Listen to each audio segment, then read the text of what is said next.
अस्सलाम वालेकुम, आदाब, नमस्कार साथियों। जाले से मैं डॉक्टर मशकूर अहमद उस्मानी। सबसे पहले आप सभी को दीपावली की हार्दिक शुभकामनाएं। यह पर्व हर घर में रोशनी, हर दिल में उम्मीद और हर चेहरे पर अमिट मुस्कान लेकर आए, मैं ऐसी कामना करता हूं। साथियों, मैं आज आपसे एक संवाद करने आया हूं। मेरा और आपका रिश्ता केवल एक चुनावी समीकरण का नहीं है।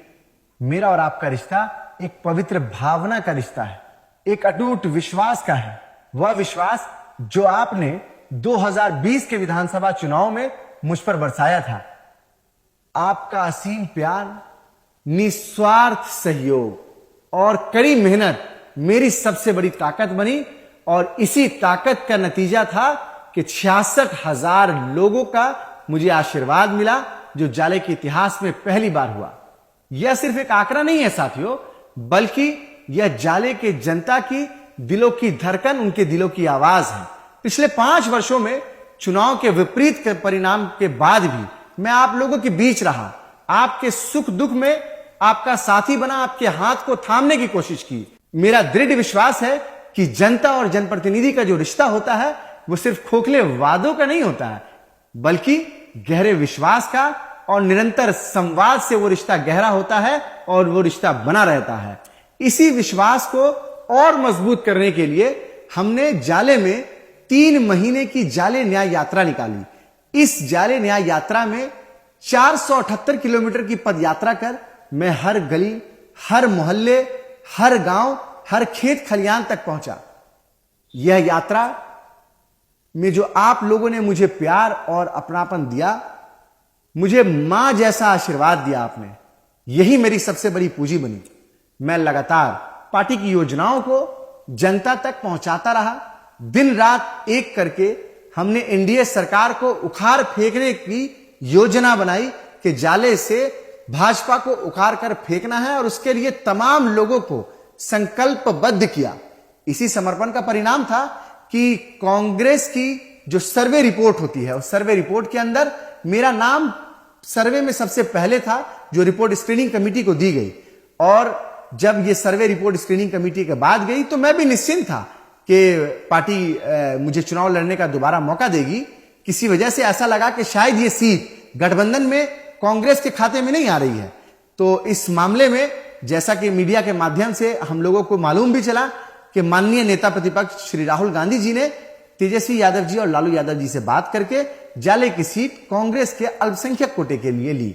लेकिन एक षड्यंत्र के तहत इस सीट को सबसे पहले हमारे बड़े भाई मोहम्मद नौशाद जी को दिया जाता है और उसके बाद उनको सिंबल देने के बाद उनको बदनाम करने की कोशिश की जाती है।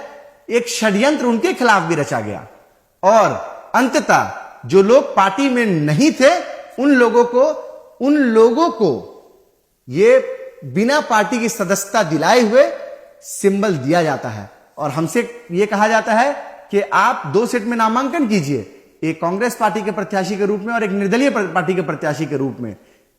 सिंबल भेजा जा रहा है, लगभग 1:30 बजे तक आपके पास सिंबल पहुंच जाएगा। हम लोग इंतजार करते रहे कलेक्ट्रेट में बैठकर, लेकिन सिंबल नहीं पहुंचा। और जो व्यक्ति जिन्होंने पिछले चुनाव में, जब मैं चुनाव लड़ा, उस चुनाव के दौरान जिन्होंने अल्पसंख्यक समाज को, पूरे मुस्लिम समुदाय को गाली दी, पाकिस्तानी कहा, जिन्नावादी कहा, आतंकवादी कहा, उसको कुछ बिचौलिए नेताओं ने पैसे लेकर उसको टिकट बेचने का काम किया, जिसके पास कांग्रेस पार्टी की सदस्यता भी नहीं थी, जो मौजूदा वक्त में राजद के प्रवक्ता थे, जिन्होंने पिछले चुनाव में पूरे मुस्लिम समुदाय के जज्बात को, उनके एहसास को ठेस पहुंचाने का काम किया। बिचौलिए नेताओं ने उनको पार्टी का सिंबल बेचने का काम किया। साथियों, जब यह हुआ तो मेरा हौसला नहीं डगमगाया, क्योंकि नामांकन के बाद हजारों लोगों का कॉल, उनका संदेश मेरे पास आया। हर एक आवाज में सिर्फ एक दर्द था और दर्द यह था कि डॉक्टर साहब, टिकट के हकदार आप ही थे। और साथ में लोगों ने एक बात कही, डॉक्टर साहब आप चुनाव लड़िए, हम सब लोग आपको वोट देने जा रहे हैं। तमाम साथी, चाहे वो किसी जाति धर्म समुदाय के मानने वाले लोग हों, उन लोगों ने फोन करके यह कहा कि आप किसी भी सिंबल से आते हैं, हम आपको निश्चित तौर पर जिताकर विधानसभा भेजने का काम करेंगे। लेकिन किसी भी निर्णय को करने से पहले उसके निर्णय के ऊपर कुछ विचार विमर्श किया जाना चाहिए।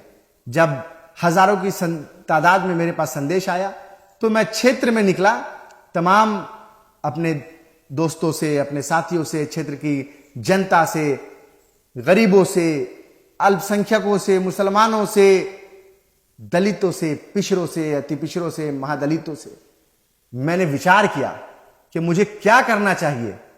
तमाम लोगों ने एक स्वर में कहा, आपको मैदान नहीं छोड़ना चाहिए, आपको चुनाव लड़ना चाहिए, क्योंकि जो व्यक्ति जिसने धोखा देके, जिसने डाका डालकर पार्टी का सिंबल लिया है, हम लोग उसको जानते नहीं, उसको पहचानते नहीं, वो हमारे सुख में दुख में कभी नहीं आया, ना कभी आएगा। आप हिम्मत कीजिए और चुनाव लड़िए। तो तमाम साथियों के बातों को सुनने के बाद 3-4 दिन का समय लिया और समय लेकर मैं इस निर्णय पे पहुंचा और आज मैं आपको यह निर्णय बता रहा हूं कि आगामी विधानसभा चुनाव को मैं कंटेस्ट करने जा रहा हूं, मैं अपनी उम्मीदवारी पेश कर रहा हूं और साथ ही निर्दलीय प्रत्याशी के तौर पर मैं उम्मीदवारी पेश कर रहा हूं। मेरी हिम्मत को बढ़ाने के लिए कल ही ब्लॉक कांग्रेस कमेटी ने मेरे समर्थन में प्रेस कॉन्फ्रेंस किया, बैठक बुलाई। तमाम जो ब्लॉक कांग्रेस कमेटी के साथी हैं उन्होंने सामूहिक रूप से इस्तीफा भी दिया। राजद ब्लॉक कमेटी के तमाम साथियों ने एक सूत्र में मेरे सहयोग में, मेरे समर्थन में प्रेस कॉन्फ्रेंस किया। सीपीआई के साथियों ने समर्थन देने का वादा किया। मैं समझता हूं कि यही सबसे बड़ी पूंजी है जो इस 5 साल में मुझे जाले की जनता ने दिया है। मैं उनके सुख में खड़ा रहा, मैं उनके दुख में खड़ा रहा और जब एक वक्त ऐसा आया कि मैं समझ नहीं पा रहा था कि क्या करूं जीवन में, तो बिना कहे हुए block Congress committee, block RJD committee, CPI और तमाम वो लोग जो ये चाहते हैं कि राजा का बेटा सिर्फ राजा नहीं बने बल्कि गरीब का बेटा भी उस कुर्सी पर जाकर बैठे, जिस कुर्सी से कुछ गरीबों का कल्याण हो, वो तमाम लोगों ने मेरा साथ दिया। मैं सब लोगों का आभार व्यक्त करता हूं, सब लोगों का धन्यवाद देता हूं और साथ ही मैं आपको विश्वास दिलाता हूं और यह बताता हूं कि यह मेरा व्यक्तिगत चुनाव नहीं होगा, यह आपके भरोसे का चुनाव है, यह आपके विश्वास का चुनाव है। यह जाले के गौरव को बचाने की अंतिम लड़ाई है और यह लड़ाई बहुत लंबी है साथियों। मैंने ठान लिया है कि इस संघर्ष से भागना नहीं है, मुस्कुराकर उसका सामना करना है। गरीबों, दलितों, मजलूमों के साथ अत्याचार करने वाली एनडीए सरकार के खिलाफ मजबूती से इस लड़ाई को आगे बढ़ाना है, जिस लड़ाई को हम लोग पिछले 5 सालों से लड़ते हुए जाले में आ रहे हैं। साथियों, इसी संदर्भ में कल दोपहर 2 बजे हमारे गांधी चौक जाले, जो हमारा आवासीय कार्यालय है, उस पर एक बैठक और एक प्रेस वार्ता रखी गई है जिसमें खुलकर बातचीत होगी, आत्मीय संवाद होगा। जाले के नए सफर की शुरुआत के लिए क्या निर्णय हम लोगों को लेने हैं उस पर बातचीत होगी और उस पर बातचीत करने के बाद इस चुनाव को हमें किस तरह से लड़ना है, इस चुनाव में किस तरह से हमें विजय प्राप्त करना है, किस तरह से लोगों का विश्वास जीतना है, इस पर गहन चिंतन मंथन और चर्चा होगी। आप तमाम साथी से मेरी गुजारिश है, मेरा निवेदन है कि आए और साथ दें। आप ही के हौसले की वजह से मैं इस वक्त चुनावी मैदान में हूं। अगर आपने हौसला नहीं दिया होता तो शायद मैं चुनावी मैदान में नहीं होता। आइए हम सब मिलकर एक साथ खड़े हों, मिलकर सोचें, हम सब मिलकर अपने प्यारे जाले का भविष्य कैसे उज्जवल हो सके उस पर काम करें। आपका अपना भरोसे का साथी डॉक्टर मशकूर उस्मानी आपसे रूबरू होगा। कल आपसे बातचीत होगी और आगे की रणनीति पर चर्चा होगी, इस चुनाव को किस तरह जीता जाए।